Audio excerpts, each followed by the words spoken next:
போர் இல்லாமல் வாழ்ந்திட வேண்டும், அந்த அழிவை அறிந்திட வேண்டும். மண்ணின் மேலே அமைதி வாழ்ந்திட மக்களிடையே அன்பு வளர்ந்திட வேண்டும். The skit you are about to watch the highlights the importance of choosing peace over violence. Here are students display a skit to bringing peace among the people. Let us watch and enjoy.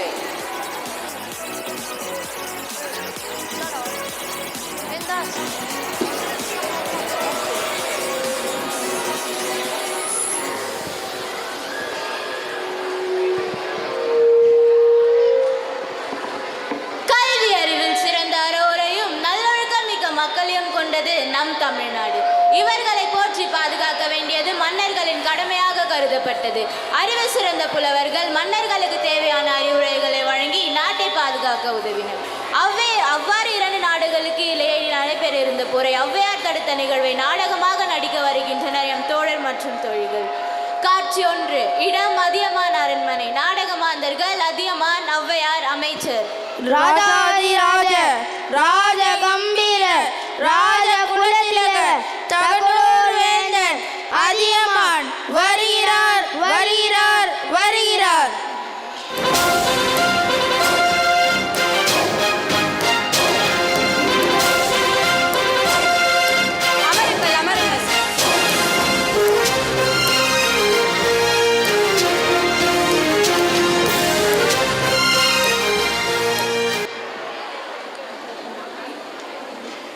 வணக்கம் அரசே, தங்களுக்கான ஔவையார் வந்துள்ளார்.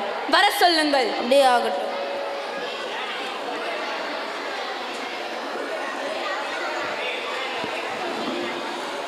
பாருங்கள் அவையே,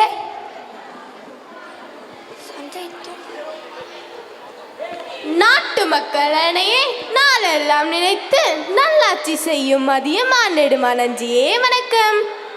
அருள் தமிழ் கவிதைகளால் அனைவரையும் கவர்ந்த அவையே, வாருங்கள் வாருங்கள் வணக்கம். ஊர் ஊராக சென்று மக்களையும் மன்னர்களையும் தன் கவிதையால் மகிழ்வித்து வந்த என்னை உன் அன்பினால் கட்டி போட்டு விட்டார். நானும் நீண்ட காலமாக உன் அரண்மனையிலேயே தங்கிவிட்டேன். நீங்கள் என் அரண்மனையில் தங்கியிருப்பது எனக்கு கிடைத்த பெரும் பேர். அதெல்லாம் இருக்கட்டும், இன்று காலையில் இருந்து உன்னை அரண்மனையில் காணவில்லையே, எங்கே சென்றிருந்தாய்? காட்டு வளத்தை கண்டு மகிழ்ந்து நீண்ட நாட்கள் ஆகிவிட்டது.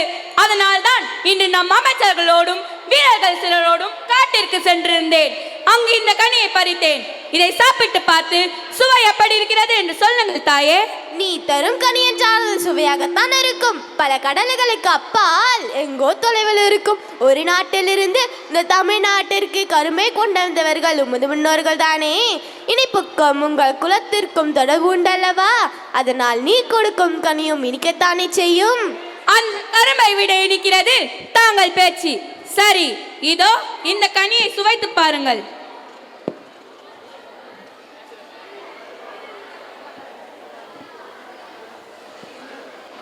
அடடா, என்ன சுவை, என்ன சுவை! இவ்வளவு சுவைகளை நான் இதுவரை உண்டதே இல்லை. என்ன கனி இது? இது நெல்லிக்கனியின் ஒரு வகை. தாயே, நமது அரசர் மிகவும் எளிதாக கூறிவிட்டார். இது எங்கும் எளிதாக கிடைக்கும் கனி என்று, கிடைப்பதற்கு அரிதான நெல்லிக்கனி இது. எப்போதாவது ஒரு முறைதான் காய்ற்று பழுக்கும். இன்று நாங்கள் காட்டு பகுதிக்கு சென்றபோது ஒரு மலை உச்சியில் இருந்த ஒரு கருநெல்லி மரத்தில் இக்கனி பழுத்திருந்ததை பார்த்தோம். அப்போது நமது வீரர்களால் கூட அந்த மரத்தில் ஏற முடியவில்லை. பிறகு நமது அரசரே அந்த மரத்தில் ஏறி அக்கனியை பறித்தார். என்ன அதியமானே, மலையூச்சில் இருந்த மரத்தில் ஏறி இதனை பறித்தானா? அது மட்டுமன்றி இக்கனியை உண்டவர்கள் நோய் நொடி இன்றி நீண்ட காலம் வாழ்வார்கள் என்று பெரியோர் கூறுவார். என்ன செயல் செய்து விட்டாய் அதியமானே? நாட்டை காக்கும் பொறுப்பையுடையவர் நீ. நீ இதனை உண்ணாமல் எனக்கு கொடுத்து விட்டாயே. முன்பே தெரிந்திருந்தால் இதனை நான் உண்ணாமல் உன்னையே சாப்பிட வைத்திருப்பேனே. என்னை போன்றவர் அரசர் இறந்து போனாலும் வேறு ஒருவர் அரசாகி விடுவார். ஆனால் உங்களை போற அறிவில் சிறந்த புலவர் யாராவது ஒருவர் மறைந்தால் அந்த இழப்பை யாராலும் ஈடு செய்ய முடியாது. அதனால் தான் நான் எதுவும் கூறாமல் நெல்லிக்கனியை உங்களே உண்ண செய்தேன். அதியமானே, தமிழின் மீது நீ கொண்டுள்ள பற்று என் உள்ளத்தை உருக செய்கிறது. புகழ முடியாமல் என் தமிழே தடுமாறுகிறது. அப்படி சொல்லாதீர்கள். உங்கள் தமிழுக்கு தடுமாற்றமும் இல்லை, தாழ்வும் இல்லை. உங்கள் நாவில் பிறக்கும் தமிழ் என்றும் நிலை பெற்று வாழும். அதில் என் பேரும் ஒட்டிருக்கும். அதுதான் எனக்கு மகிழ்ச்சி. காட்சி 2. இடம் அதியமான் அரண்மனை. நாடக மாந்தர்கள் அதியமான், ஔவையார்.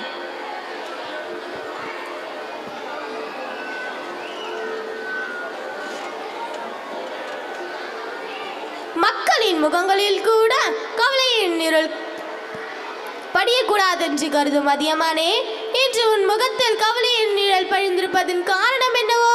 இன்று நம் ஒற்றர்கள் கொண்டு வந்த செய்தி என் உள்ளத்தில் சிறு கலக்கத்தை ஏற்படுத்துகிறது. மன்னன் தொண்டைமான் நம்மோடு பகைமை கொண்டவன் என்பது தாங்கள் அறிந்ததுதானே? இப்போது அவன் நம் மீது படையெடுத்து வர ஏற்பாடு செய்து விட்டான். நம் தலைக்கு மேல் போர் மேகங்கள் சூழ்ந்து விட்டது. அதியமான் நெடுமான் அஞ்சியே, உன் பேரில் நான் அஞ்சியே என்னும் சொல்லியிருக்கிறதே என்று நீ அஞ்சி நான் ஒரு நாளும் கண்டதில்லையே. போர் உனக்கு புதிதா என்ன? போர் எனக்கு புதிதன்று. நான் போரை கண்டு அஞ்சனும் அல்லான். ஆனாலும் ஏன் இந்த கலக்கம்? ஈரத்திலும் வீரத்திலும் உனக்கு சொல்ல யாருண்டு? நீர்நிலையில் படுத்திருக்கும் யானையானது தன் மீது ஏறி குதித்தும் தந்தைகளை கழுவியும் விளையாடும் சிறுவர்களிடம் பணிந்து அன்பு காட்டும். அதுபோல நீயும் நம்மை போன்ற புலவர்களிடம் அன்பு காட்டி காட்சிக்கேறிவனாக விளங்குகிறாய். அதே யானை போர்க்களத்தில் பகைவரின் படையை பெருநொண்டே செய்வது போல நீயும் பகைவரை எதிர்த்து வெல்லுகிறாய். இதே வேறுமுடைய நீ இன்று போரை கண்டு தயங்கலாமா?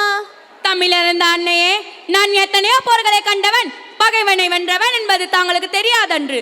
ஆனால் ஒவ்வொரு போரின் போதும் எத்தனை உயிரிழப்புகள், எவ்வளவு அழிவுகள், தந்தை இழந்த பிள்ளைகள், கணவனை இழந்த பெண்கள், மகனை இழந்த தாய்மார்கள், அண்ணனை இழந்த தம்பி தங்கைகளின் எத்தனையோ பேரின் கண்ணீரில் ஒவ்வொரு போரின் வெற்றிக்கு பின்னாலும் மறைந்திருக்கிறது. எனவே இந்த போரை தவிர்த்தால் என்ன? அன்பின் சிறந்த அதியமானே, இப்போதுதான் உள்ளம் எனக்கு புரிகிறது. உன் கவலையை நான் தீர்த்து வைக்கிறேன். இப்போது தொண்டைமானிடம் செல்கிறேன். அவனிடம் பேசி போர் ஏற்படாதவாறு தடுக்கிறேன். ஆனால் நீ என்ன நினைக்கிறாய்? எனக்கு புரிகிறது.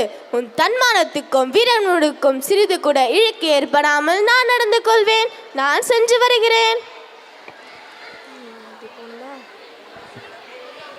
காட்சி 3. இடம் தொண்டைமான் அரண்மனை. நாடக மாந்தர்கள் தொண்டைமான், ஔவையார், அமைச்சர்.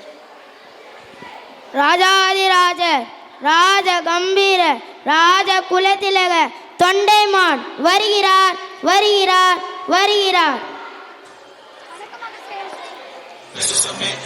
வணக்கம், அமருங்கள். அமைச்சரே, நம் படையினர் போருக்கு ஆயத்தமாக உள்ளனரா? படையினகம் ஆயத்தமாக உள்ளனர். போர்க்கவிகளும் தேவைக்கு அதிகமாகவே உள்ளனராக சே. மகிழ்ச்சி. நம் படையின் பெருக்கத்தை கண்டு அந்த அதியமான் அதிர்ந்து போக வேண்டும். அதியமான் இப்போதே அதிர்ந்தான் போகிறார் அரசே. அதனால் தான் அவர் சமாதானம் வேண்டி புலவரை தூது அனுப்பியுள்ளார். என்ன, அதியமான் தூது அனுப்பியுள்ளானா? ஆமரசரே, சற்று முன்தான் அந்த ஒற்றையிடமிருந்து செய்தி வந்தது. அதியமானின் தூதுவராக ஔவையார் நம் அரண்மனைக்கு வந்து கொண்டிருக்கிறாராம். வரட்டும் வரட்டும். அஞ்சியிடமிருந்து தூதுவரும் ஔவை நம் போர்க்கருவிகளின் பெருக்கத்தை கண்டு அஞ்சியோட போகிறார், பாருங்கள். அதோ ஔவையாரே வந்து விட்டார். வாருங்கள் ஔவையே. போரை நிறுத்த வந்திருக்கும் ஔவையே, வருக வருக. தொண்டைமான் தரும் வரவேற்பை பார்த்தால் என் வருகை எதிர்பார்த்து காத்திருப்பதாக தோன்றுகிறதே.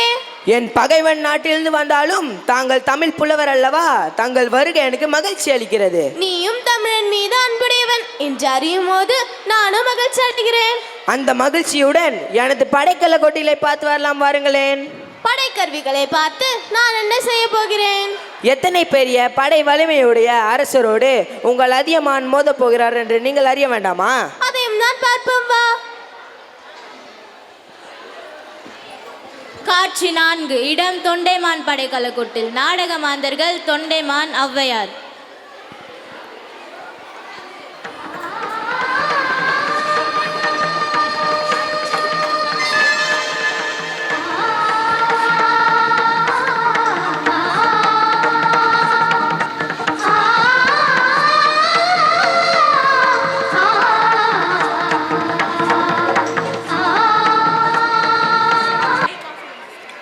என் படைக்கருவிகளை பாருங்கள் ஔவையாரே. இவ்வளவு பெரிய படைக்கல கொட்டிலை இதற்கு முன் பார்த்திருக்க மாட்டீர்கள். ஆமாம், வில், அம்பு, வேல், ஈட்டி, ஆல், கேடயம், மழு என எத்தனை கருவிகள்! ஒவ்வொன்றிலும் எத்தனை வகைகள்! ஒவ்வொரு வகையிலும் எத்தனை எண்ணிக்கை! பார்க்கும் பொழுதே வியப்பாக இருக்கிறது அல்லவா? ஆமாம், ஆமாம், கருவிகளின் அளவு மட்டுமன்றி அவற்றை அழகாக அடுக்கி வைத்திருக்கும் முறையும் கண்களை கவருகிறது. எல்லாம் கருவிகளும் புத்தம் புதியனவாக நெய் பூசப்பட்டு மாலையும் மயில் தோகைகளும் அணிவிக்கப்பட்டு எளிதாக காட்சியளிக்கின்றன. உங்கள் அதியமானின் படைக்கருவிகளை பற்றி கூறுங்களேன். அதை ஏன் கேட்கிறாய்?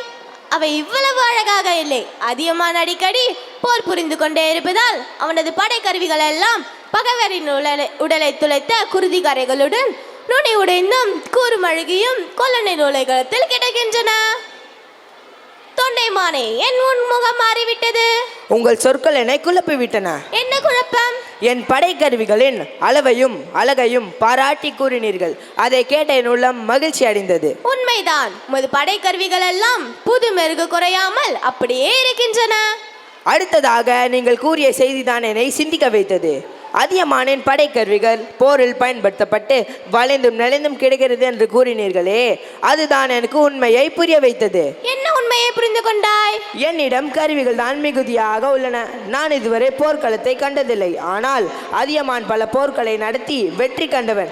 அவனோடு போரிடுவது எத்தகைய அழிவை தரும் என்பதை புரிந்து கொண்டேன். அருமை அருமை, நான் கூறியது நுட்பொருளை தெளிவாக புரிந்து கொண்டாய். என் கண்களை திறந்து வைத்த தாயே, போர் வேண்டாம் என்று அதியமானிடம் கூறிவிடுங்கள். மிகவும் மகிழ்ச்சி தொண்டைமானே, அவ்வாறே கூறிவிடுகிறேன். போரில்லா மகிழ்ச்சியில் இந்த உலகம் திளைக்கட்டும். நான் சென்று வருகிறேன்.